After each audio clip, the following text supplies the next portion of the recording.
Hello everyone, welcome to success with Rai academy. 1 दिसंबर 2022 को RBI ने डिजिटल करेंसी जारी करी थी और उन्होंने इस मकसद से जारी किया था कि कैशलेस को बढ़ावा दिया जाए, यानी कि जो एक वॉलेट के माध्यम से ही लेन देन हो, लोगों पर इसका बोझ कम हो, यानी कि जो नोट लेके चलते हैं हम और आप जेब में, इन सब को कम किया जाए। इसी को आगे रखने के लिए, इस बात को आगे रखने के लिए आरबीआई ने डिजिटल करेंसी जारी करी थी। अब लगभग 1 साल हो गया है, लेकिन लोगों में जागरूकता अभी भी इसके बारे में काफी कम है।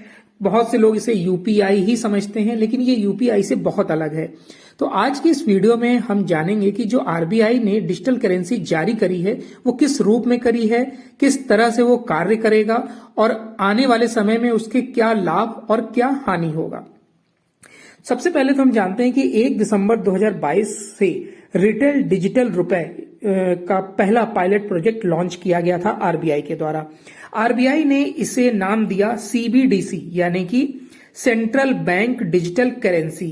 करेंसी को डिजिटल बनाने और कैशलेस पेमेंट को गति देने के लिए केंद्रीय बैंक ने ये नया तरीका अपनाया है। और अब ये सवाल उठता है कि क्या पेमेंट का नया तरीका यूपीआई और मोबाइल वॉलेट जैसा ही है, जैसे कि पेटीएम है, गूगल पे है या फिर और भी फोन पे है, इस तरीके से ही है या फिर इससे थोड़ा सा भिन्न है। एक आर्टिकल छपा था बिजनेस टुडे में, तो उसमें एक एक्सपर्ट है, उन्होंने बोला था कि डिजिटल रुपए का जो मुकाबला है वो मोबाइल वॉलेट से हालांकि नहीं किया जा सकता है, क्योंकि पेटीएम और गूगल पे से करना सही नहीं है। डिजिटल रुपए पेमेंट का एक नया तरीका है जो गूगल पे और फोन पे इन सब से काफी भिन्न है। इसमें क्या होता है कि एक तरह से आपको बैंक से एक बार डिजिटल रुपया खरीदना होगा और उसके बाद आप इसे वॉलेट से लेन देन कर सकेंगे, यानी कि आपने बैंक से इसे खरीदा। देखिए 8 बैंक नाम दिया गया है 8 बैंकों का, तो वो अभी आगे हम आपको बताएंगे कि आप उन्हीं बैंक से, मान लीजिए आपने 1000 रुपए डिजिटल करेंसी खरीदी, उसके बाद क्या होगा कि वो आपके वॉलेट में आ जाएगा और आपने कोई चीज परचेज करी, मान लीजिए 876 रुपए की परचेज करी कोई चीज, तो आप वॉलेट के माध्यम से उसको 876 रुपए पेमेंट करेंगे।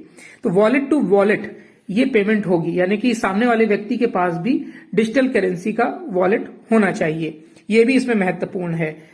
आगे इसमें हम बताते हैं कि यह जो है वो एक blockchain based digital token form currency होगी।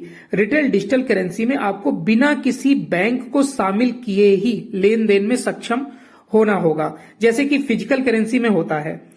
फिजिकल करेंसी जैसे आपने 100 रुपए दिए, किसी व्यक्ति को कोई चीज परचेज करी, उसे ये नहीं पता कि आप वो 100 रुपए किस बैंक से लेके आए हैं। तो इसी तरीके से इसमें भी होगा, आप जब डिजिटल वॉलेट से उसका पेमेंट करेंगे तो उसको ये नहीं पता होगा कि आप किस बैंक से कर रहे हैं, बस उसे ये पता होगा कि आपने उसे 100 रुपए ट्रांसफर कर दिए हैं।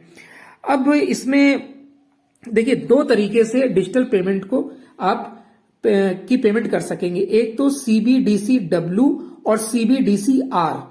सीबीडीसी डब्ल्यू का मतलब है होलसेल करेंसी और सीबीडीसी आर का मतलब है रिटेल करेंसी। जो डिजिटल रुपए का लेन देन है वो पर्सन टू पर्सन होगा या फिर पर्सन टू मर्चेंट भी, दोनों रूप में किया जा सकता है।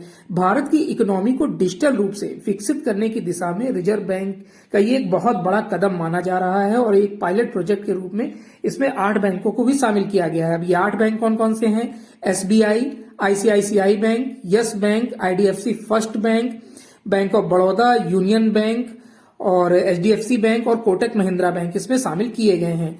सबसे पहले इसे मुंबई, नई दिल्ली, बेंगलुरु और भुवनेश्वर में शुरू किया गया है और धीरे धीरे इसकी सफलता के बाद इसे अहमदाबाद, गंगटोक, गुवाहाटी, हैदराबाद, इंदौर, कोच्चि, लखनऊ, पटना और शिमला में इसे शुरू कर दिया जाएगा, इसका विस्तार किया जाएगा। अगर हम इसके फायदों की बात करें तो ई रुपए के जो हैं वो बहुत फायदे भी हैं। देखिए डिजिटल अर्थव्यवस्था को और मजबूत करने के लिए या डिजिटल रुपए को और लोगों में प्रचलन बढ़ाने के लिए, जेब को कैशलेस करने के लिए इसकी जरूरत है। मोबाइल वॉलेट की तरह ही इसमें पेमेंट की सुविधा होगी। डिजिटल रुपए को बैंक मनी और कैश में आसानी से कन्वर्ट भी किया जा सकता है। विदेशों में पैसे भेजने की लागत में कमी आएगी। अब जब आप नोट का यानी कि फिजिकल रूप का इस्तेमाल नहीं करेंगे तो लाइफ भी ज्यादा रहेगी और सरकार पर बोझ भी कम पड़ेगा। इसके कुछ नुकसान भी हैं। अभी तक देखिए क्या होता था कि आप कैश में बहुत बड़ी रिश्वत दे देते थे, रुपए का लेन देन कर लेते थे, लेकिन अब इसमें संभव नहीं हो पाएगा। क्यों? क्योंकि इसमें सरकार के पास आंकड़ा रहेगा कि आप कितना लेन देन कर रहे हैं, कब और किससे कितना लेन देन हुआ है। तो सीबीडीसी यानी कि जो केंद्रीय बैंक द्वारा जारी ये मुद्रा है वो एक डिजिटल रूप में है और ये अब प्रचलन में आ गई है और आरबीआई ने इसके बारे में ऐड भी देना शुरू कर दिया है। तो अभी हाल ही में जिन्हें मोबाइल की जानकारी है, जो लोग पढ़े लिखे हैं, उनके लिए तो ये आसान है कि वो ऑनलाइन पेमेंट कर लेंगे। इसमें नेट की जरूरत नहीं होगी। आपने अपना वॉलेट ऑन किया और दूसरे को मनी ट्रांसफर कर दी। लेकिन अभी इसे पूरा विस्तार रूप लेने में काफी समय लगेगा। जैसे कि ग्रामीण एरिया वगैरह में, ग्रामीण क्षेत्र में इसे बहुत समय लगेगा। लेकिन ये अगर देखा जाए तो प्रोजेक्ट अच्छा है और आपको कैश लेकर कैरी करने की जरूरत नहीं है। तो देखते हैं आने वाले समय में ये कितना सफल होता है। और ये वीडियो आपको कैसा लगा जरूर बताइएगा।